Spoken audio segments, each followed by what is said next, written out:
Good day, everybody.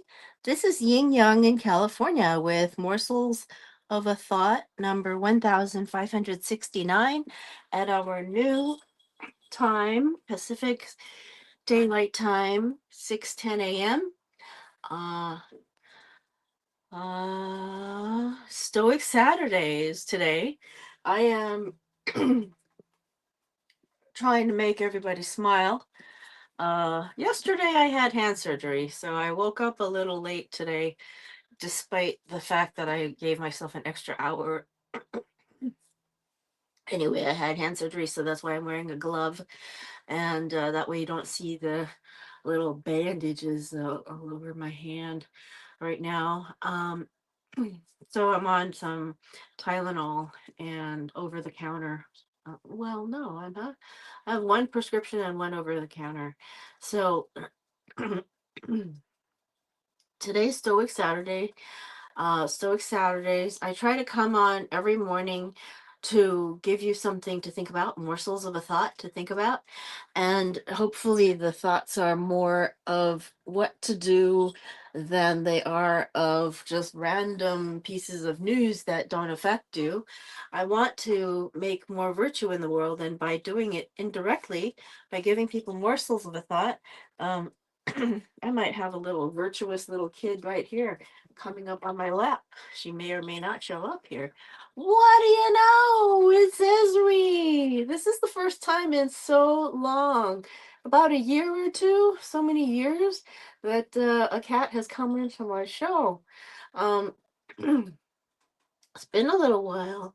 So I know that cats were respected in Rome.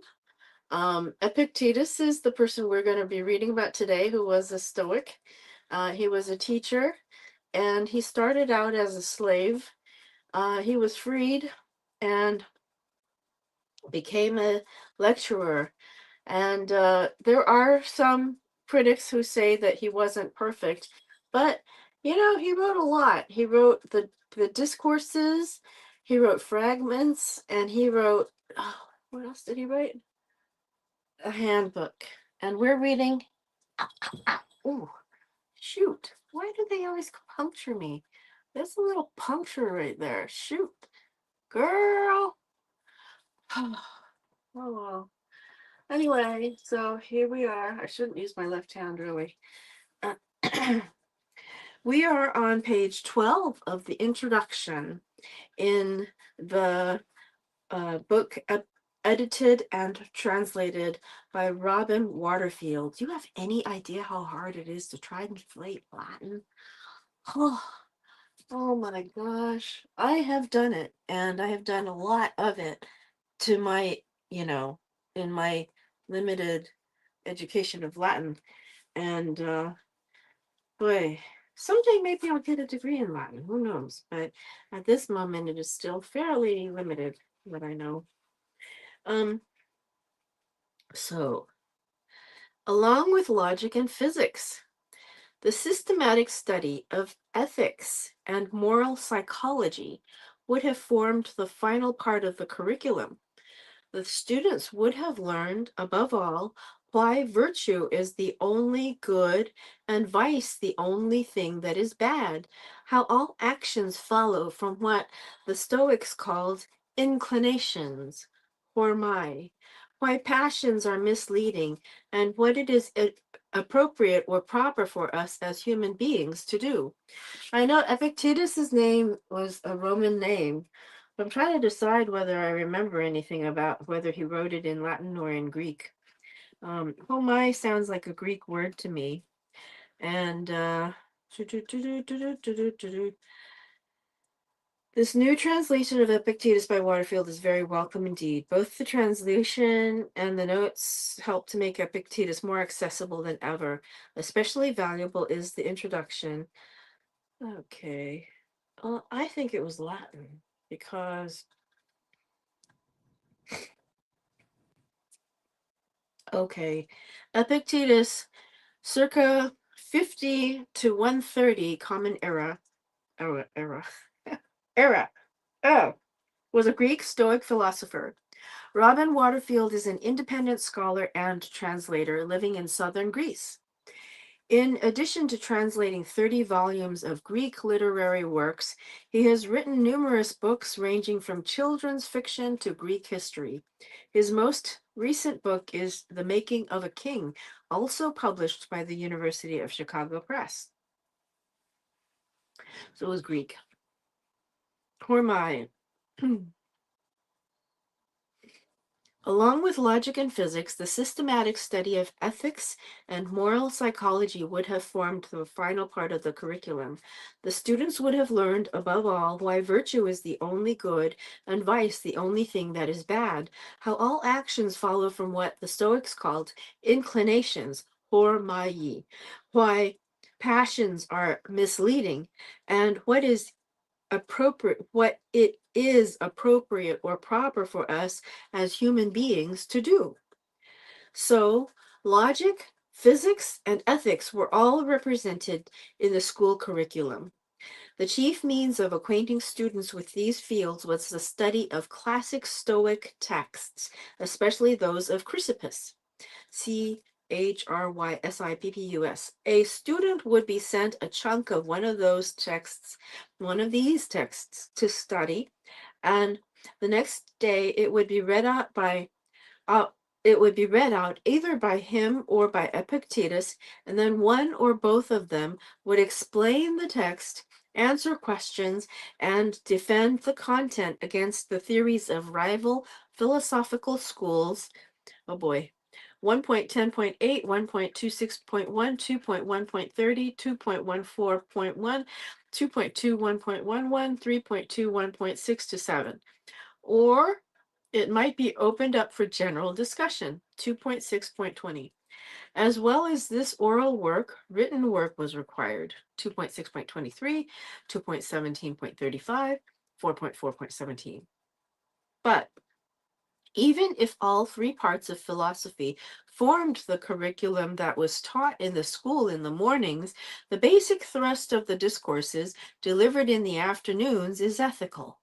In the discourses, Epictetus assumes and argues that logic and physics and theory in general are not goals in themselves, but they help aspirants gain the conviction that they should live life rationally and in accord with nature. Some Stoics held that all three branches of philosophy were equally important, but others contended that logic and physics were subordinate to ethics. It looks as though Epictetus, or at least to the Epictetus of discourses, belonged to this latter group. See 1.85 to 6, 1.8.5 to 6, and Handbook 52. The core curriculum consisted of all three branches equally, but in the discourses, Epictetus asserts time and again that the work is pointless unless it changes a student's character and behavior. Look at this. We're talking about virtue. We're talking about how to live well, to live well. I meant to say to live properly. And um, there are schools of thought that say things like the best offense is to live a good life. The best defense is to live a good life, or whatever. I don't remember what it said. But look at how it all comes together in morsels of a thought. My trying to give you morsels of a thought every morning is to give you thoughts of wisdom, and knowing what the right things to do would be wisdom, and then actually doing the right things is called virtue. So it's actually a very simple concept, but it is so hard to do. Back to this. Okay, so the core curriculum consisted of all three branches equally, but in the discourses, Epictetus asserts time and again that the work is pointless unless it changes a student's character and behavior. And this, he insists, is not something theory alone can do. It must be put into practice. Theory alone cannot bring atraria, uh, atra, a, ataraxia, Ataraxia with a X. Here. Uh, Ataraxia. Ataraxia. Peace of mind, or maybe it's pronounced ataraxia. Peace of mind, tranquility, serenity. Theory is not dispensable, but it alone does not make a philosopher. Peace of mind, tranquility, and serenity. I want to say good morning to Colleen Dracos, to Gina Putoff, to John Clark, to everybody who comes by on the replay. His most forceful assertions, Epictetus's most forceful assertions along these lines concern logic and the study of Chrysippus's treatises. Quite a few passages give the impression that he dismissed logic and theoretical work in general as useless, but he clearly did not think logic useless. Otherwise, it would not have constituted a third of the regular curriculum of his school. And so there are also passages such as 1.7.12 and 1.17.8 where he argues for its usefulness and importance. This apparent contradiction can easily be resolved. What Epictetus is saying is that theoretical studies are useless on their own. 1.29.35, 2.9.13 to 17, 2.16.20 to 21, fragment 10. Meaning must be given to them by putting the ideas to practice so that they take root and change your life rather than just being clever bits of information that enable you to show off at dinner parties, such as 1.26.9, 2.19.8, 2.21.17. Theory is merely a preliminary to practice. 1.26.3 to 4, 2.9.13 to 22, 2.23.46, 4.4.11, 4.4.30. Hence, throughout the discourses, Epictetus offers advice about how to cope with the real world, and he talks in this context even about apparent trivia such as how to eat or bathe properly. Practice enables one to digest theory and put it to work. 2.19.18, Handbook 46.2, Fragment 16. While undigested theory is nothing but vomit. 1.26.16, 3.21.1 to 6.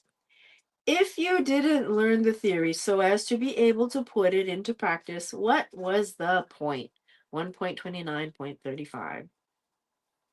Transformation of character and behavior was the ultimate goal of Epictetus's teaching then, not the mere imparting of information. It isn't arguments that we're short of these days. Books written by Stoics are full of them. What's missing is someone to put them to practical use, someone who testifies to the arguments by his actions. 1.29.56. Logic is not an end in itself. It is a tool, a measuring instrument. The point of reading texts is to learn how to judge things correctly and then to apply those judgments in real life situations.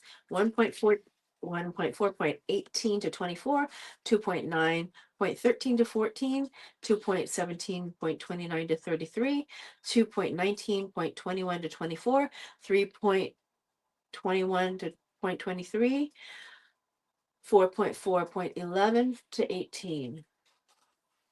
So, once in a while, after the regular classes were over, Epictetus tried to hammer home the importance of grounding and realizing the theory in daily practice. The audience for these impromptu talks, the discourses, were mainly students who were enrolled at the school, but there were more casual visitors as well. 1.10, 1.11, 1.15, 1.19.26 to 29, 2.2, 2.4, 2.6.20, 2.14.2. Oh, wait. 2.14, 2.24, 3.1, 3.4, 3.7, 3.9, and 3.24. Some came with sincere questions, but Epictetus's fame had also made him something of a tourist attraction. 3.19.4. No, no, no. 3.9.14. Sorry. Most of the students were rounding off their education by attending a school of philosophy, but some intended to become professional philosophers themselves. 3.21. On applying to the school, a prospective student was assessed by Epictetus. Oh my goodness. Can you imagine being assessed by Epictetus? Could this mean that you'd have to have learned all of these things?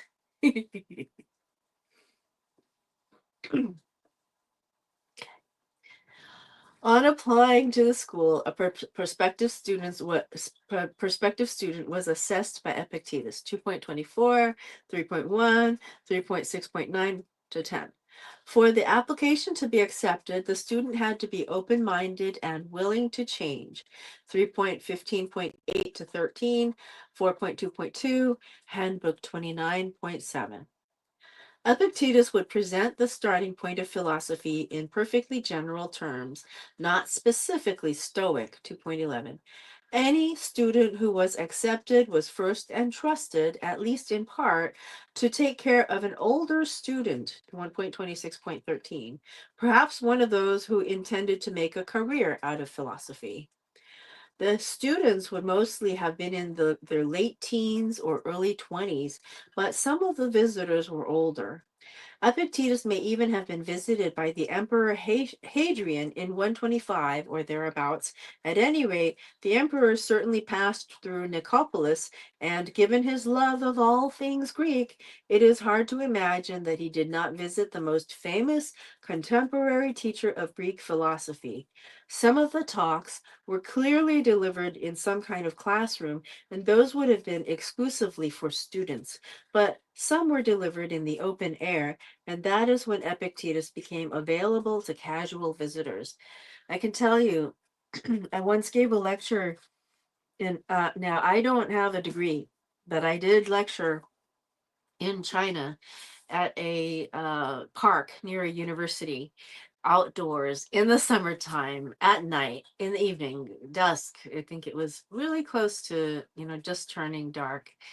And it was so comfortable out there. And they had questions. The students all had questions. And they said, "What is it like in America?"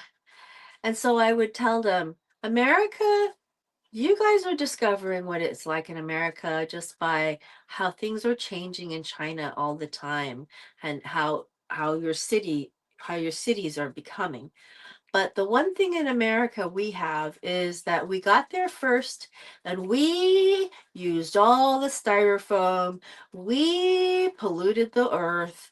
We did all kinds of things that have now you have to deal with consequences, just like we are now doing, but you didn't have the fun that we had polluting the earth. That's all I said. And there was this one man, I'm sure he was an officer in plain clothes, and he was really scrutinizing me. He wanted to make sure I didn't say anything, that would make students go demonstrate or something. So I got pretty close, but that was okay. At least I didn't wind up in a Chinese jail. I have a friend who did wind up in a Chinese jail for passing out leaflets. He was on a cruise ship, and I forgot what city he was in, but he got put in a jail overnight. And he couldn't even tell anybody on the cruise ship. He had to call out through the window to ask somebody to make a call. Well, and it wasn't an American. The person that did that, I have to say, did not grow up in the United States. He did this, and he was he was originally from another country I will not name at this moment. Um, and you might not guess what country it is either, so don't try. Okay. So that is when Epictetus became available to casual visitors. when some of the lectures were delivered in the open air. The students we meet in the discourses are all male. Only young men from the elite strata of society had the time and money for higher education in rhetoric and philosophy, so it is no surprise to find that Epictetus' students were generally well off. They assumed the existence of enslaved people to wait on them. 1.13.3, 1.18.19, 2.12, no, 2.21.11, 3.19.4 to 5, 3.26.21 to 22. They have enough leisure time to travel as sightseers, 1.6.23. They receive allowances from their parents, 2.21.12 to 14. They frequent gymnasia, baths, and the elite dinner parties known as symposia. 1.26.9, 2.4.8, 2.16.27 through 29, 2.21.14, 3.16.1, 3.16.14. When they leave the school, they expect to engage in the affairs of their city, 2.10.10, to move in senatorial circles in Rome, 1.30, 3.3.15, 4.1.55, and even to hold high office and be close to the imperial court, 1.25.26, 2.6.20, 2.23.38, 3.5.3, 3.14.11, 4.1.60, 4.1.94 through 95, 4.1.149, 4.1.173, 4.4.47, 4.7.23, 4.10.11, 4.10.18 through 21. The number of times in the discourses that Epictetus advises his students how to think of exile or education, excuse me, slip, Freudian slip, how to think of execution. So here, the number of times in the discourses that Epictetus advises his students how to think of exile or execution suggests that they were the kind of people who might find themselves condemned by the emperor for political crimes, e.g. 2.19.17. Humankind had to wait many centuries for the ideal of universal access to education. In Epictetus's time, it was almost entirely for the rich. Wow. Next week, we will talk about Epictetus as a teacher. Let me see, how much time do we have? A minute left. Epictetus as a teacher. In Epictetus's day, there was no Stoic school as such.